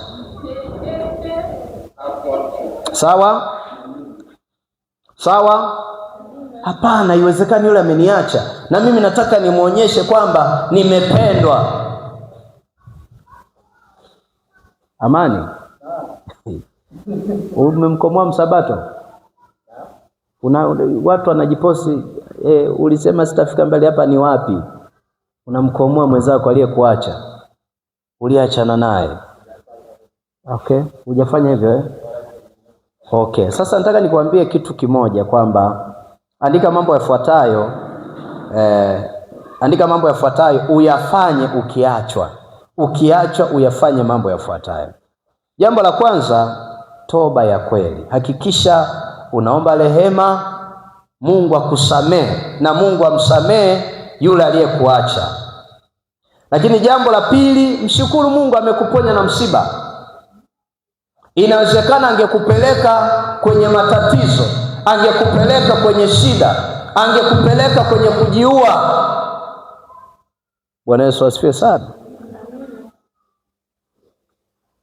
Jambo la tatu, tangaza msimamo. Sema mimi sitakuja kumtafuta maisha yangu yote. Mke wako anaandika? Andike. Bwana Yesu asifiwe. Bwana Yesu asifiwe. Anaweza kaa anaandika, kuna siku anaweza kaenda mahali akafundisha. Jamani, haleluya. Haleluya. tangaza msimamo kwamba sitamtafuta na nitaboresha kiwango changu. Sawa Jambo lingine, jipe muda. Yaani mwingine anaachwa leo, kesho na mahusiano mengine. Hujanikomoa wewe, mimi nishampata Amina. Umeniacha wewe. Kuna msemo unasema ukiona wewe nini? Ukiona akifai, wenzako anasema tutakipata. Ukisema wewe cha nini, wenzako anasema watakipata lini? Sasa nimepatwa.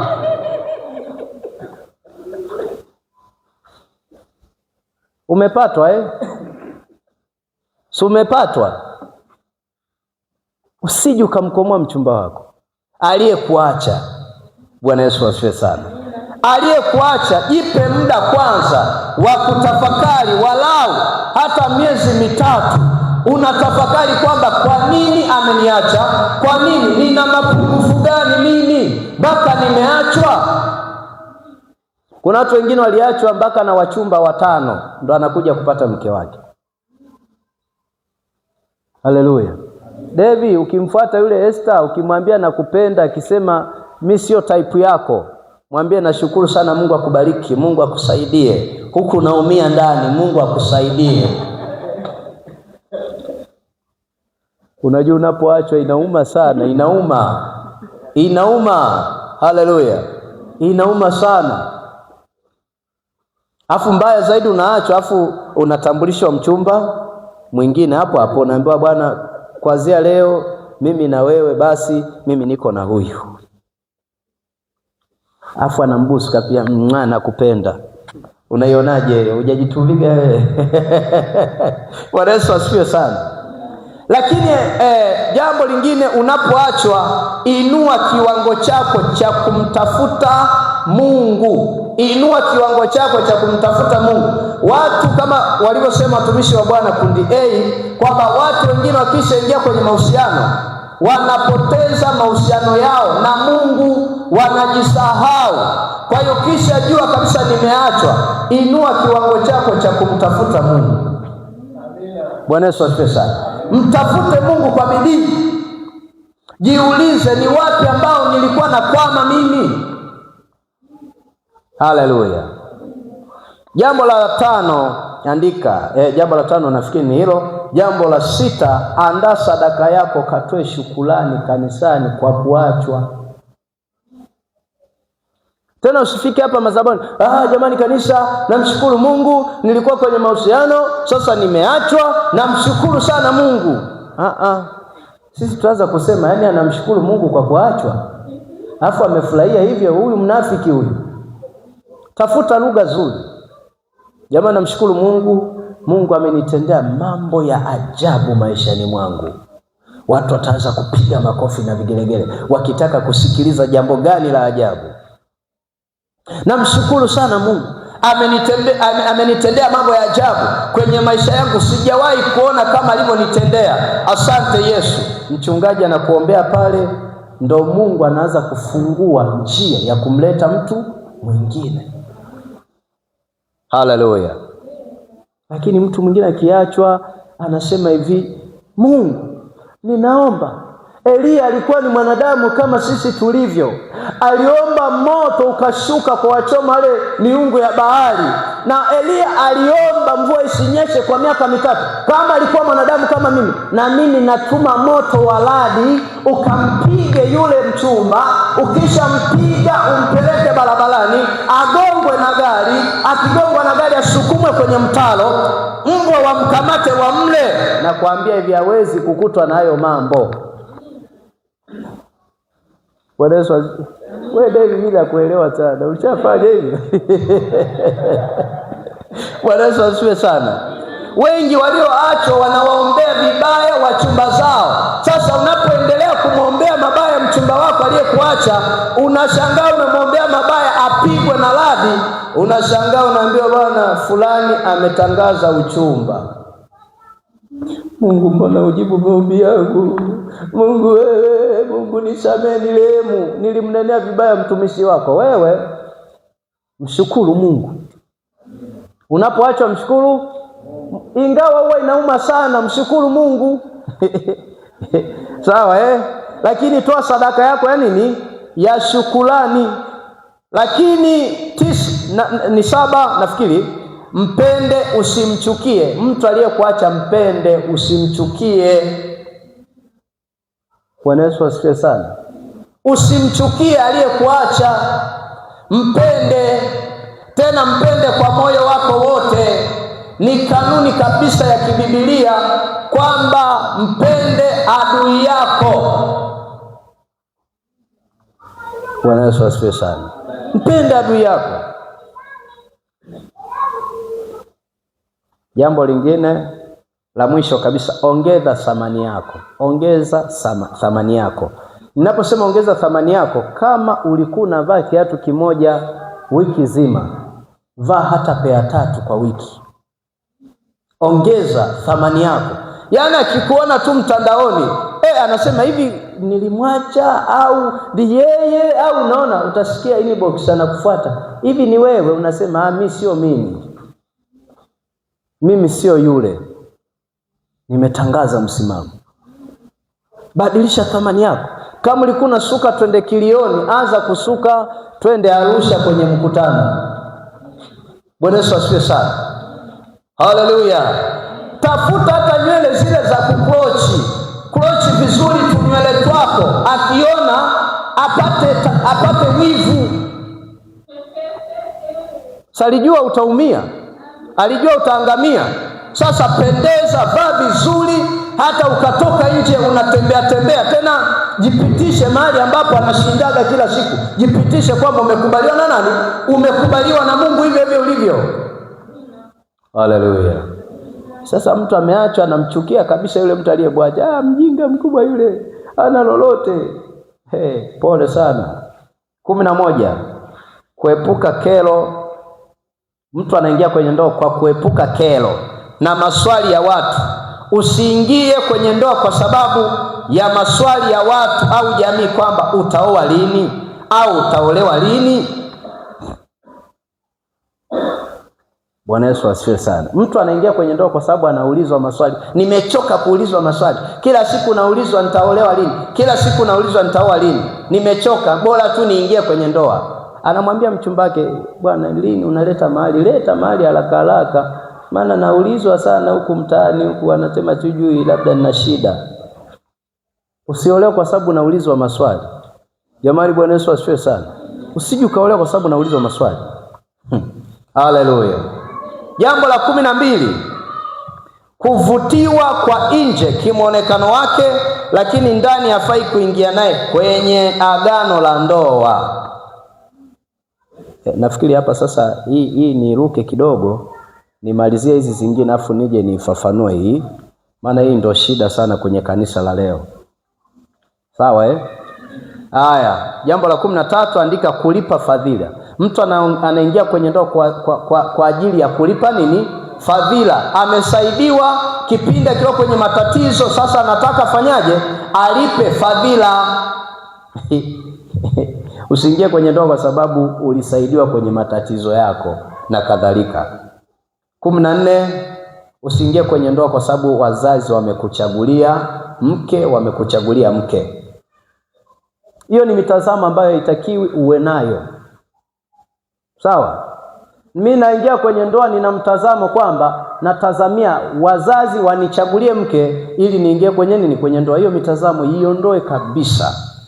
Haifai. 15, tamaa ya kufanya tendo. Siku ile kuna watu niliuliza swali, kwa nini unataka kuoa? Kwa nini unataka kuolewa? Wengine wakasema ili nisiwe mpweke, sijui ili tujaze nchi. Amani, wewe unaweza kujaza nchi peke yako? Bwana Yesu asifiwe sana. Hivi nchi imeshajaa? Tangu Mungu amesema si miaka mingi sana na haijawahi kujaa. Magwego, unaweza kujaza nchi?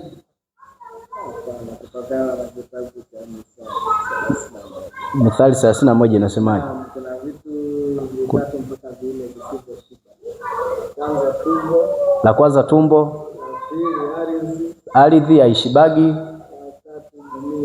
la tatu dunia. Huwa zishibi, yaani hazijaagi hata ufanyaje. Bwana Yesu asifiwe sana. Sasa kuna tamaa ya kufanya tendo. Kuna mtu anaingia kwenye ndoa kwa sababu hajawahi kufanya tendo. Naona afu kuna wanasayansi wanakudanganya kabisa, nasema hivi, ukioa, yani ukioa chunuzi kwako zimeisha. Yani utapata chunuzi tena. Si wapo wanasayansi wanasemaga hivyo? Si ndio? Mwingine anasema yani kichwa kama kinakuumauma, yani wewe ukiwa tu na mwanamke kichwa hakiumi tena. Eti tukuambie ukalale na mwanamke amani ili kichwa kipone. Bwana Yesu asifiwe sana. Na kwenye tamaa hii usiingie kwenye ndoa kwa sababu ya tamaa ya tendo. Hapa wengi utamani kila mwanamke au mwanaume anayepita mbele yao. Tena wakati mwingine hata kuku. Bwana Yesu asifiwe sana. Yani mtu ambaye ana tamaa ya tendo, hata akiona kuku anafanya yake anatamani.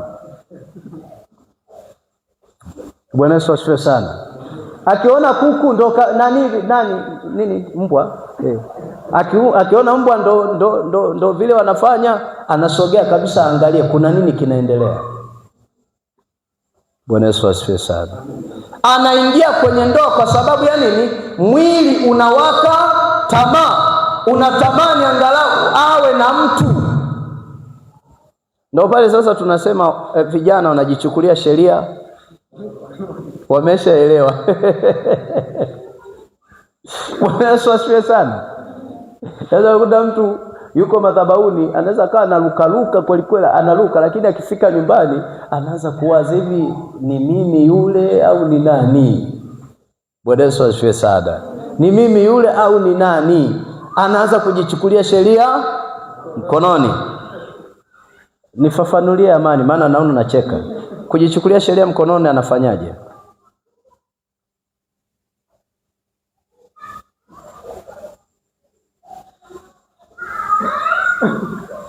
Jamani.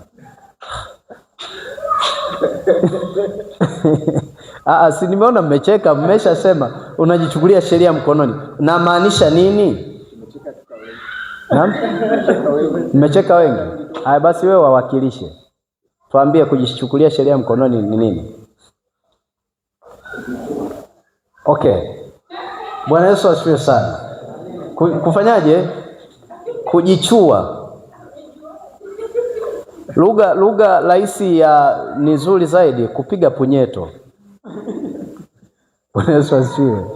Siku hizi na vijana wakienda kwenye makambi huko wanatembea na sabuni, ndo mke wake. Wameoa sabuni.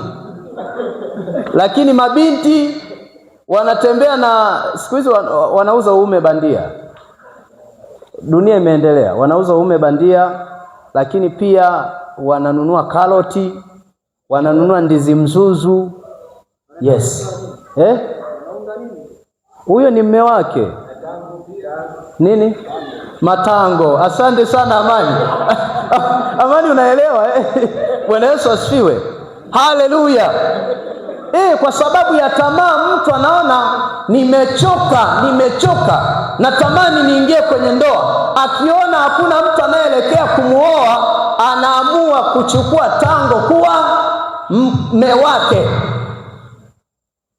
Wengine miko ya kusongea ugali. Mwe makini sana.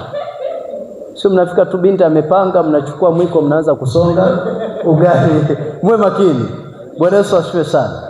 Na hayo yote tunayoyasema mimi nimeyashuhudia na nimepewa ushuhuda na nimewaombea watu wamefunguliwa, walikuwa wanafanya hayo mambo. Bwana usaidie sana. Vijana tuache kutembea na sabuni za jamaa kwenye mifuko yetu. Namaliza hilo somo, sio muda mrefu. Mtauliza swali, sawa? Na kujazilizia. Bwana Yesu asifiwe. Haleluya. Kwa hiyo watu wanaingia kwenye sasa inapofika wakati wanachoka, wanaamua kuoa au waolewe ili wawe wanajikadiria. Bwana Yesu asifiwe sana.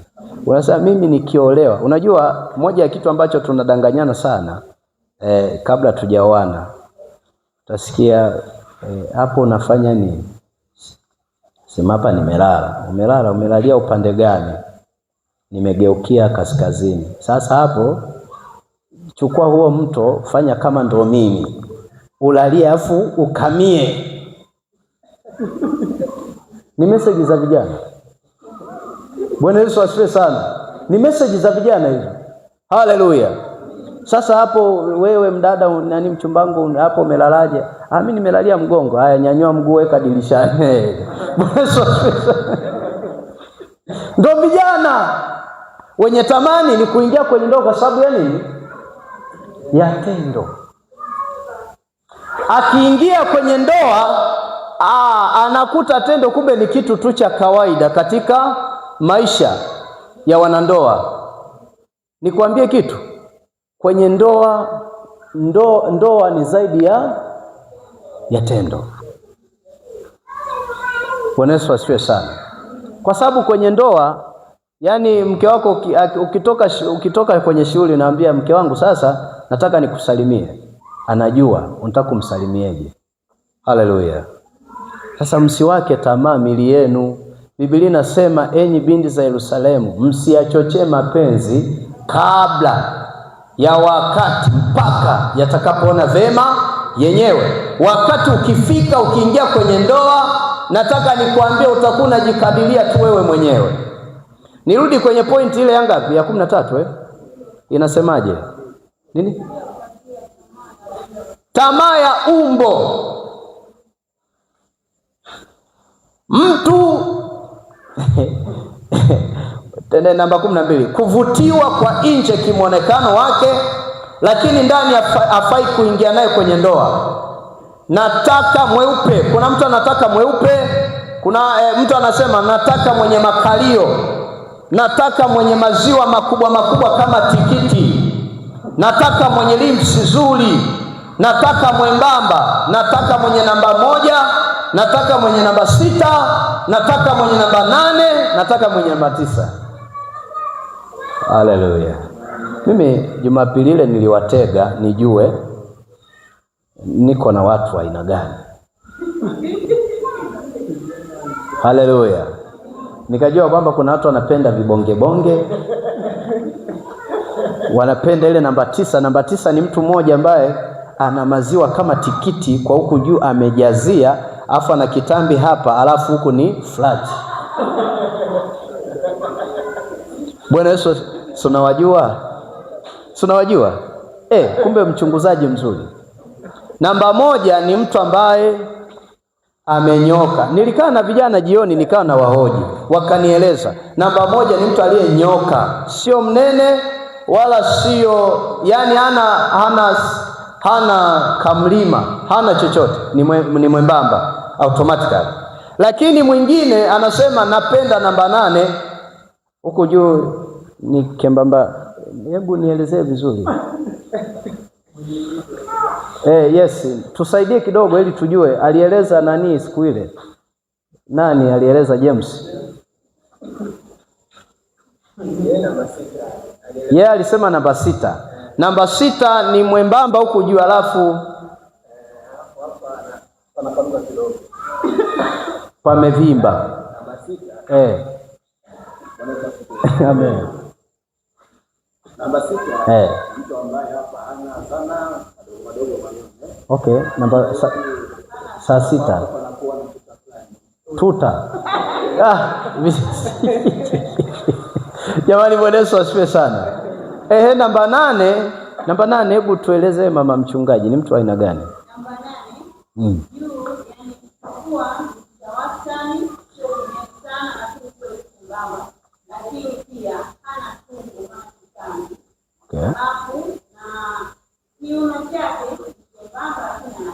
Okay, namba 8. Haleluya. Haleluya. Sawa Sasa mtu anatamani aoe watu wa design hiyo. Nataka niwaambie, ondoeni hiyo mitazamo. Bwana Yesu asifiwe. Ondoeni hiyo mitazamo. Hiyo mitazamo 15 yote ondoeni. Yaani sikae kabisa kichwani kwako. Sawa? Isikae kabisa kichwani kwako. Maana kikaa kichwani kwako ni msiba mzito. Sasa nini kikae kichwani kwako? Next semina ijayo nitasema nini kikae kichwani kwako ili umpate sasa huyo unayemtaka. Karibu maswali. Niliona umenyosha mkono. Au nimejibu? Haya. Kwenye kifajia pale wanaposema kwenye kujichua wanaume. Kwenye kujichua wanaume? Okay. Hapo kwa kweli hata mimi nimeishuhudia hiyo. Tena nimeishuhudia live bila chenga. Wapi huko baba?